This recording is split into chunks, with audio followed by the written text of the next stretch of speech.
Hello and welcome to this short video giving you an explanation of the TT earthing system. Firstly, the letters. T stands for terre, which is French for earth.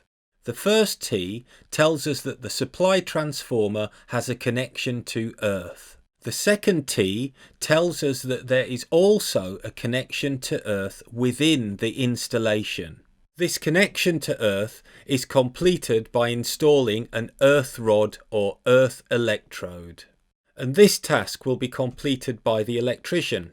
If you look to the bottom of page 18 in the IET on-site guide, you will see a drawing of the layout of a TT earthing system. On this drawing, you'll see that the earthing conductor connects directly onto the earth electrode. The earth electrode is often a long metallic rod that gets hammered directly into the ground.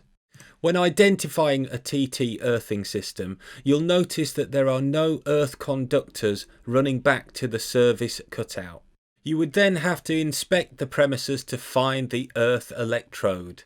This could well be within the premises itself, under floorboards, or it could be around the perimeter of the building or in the garden.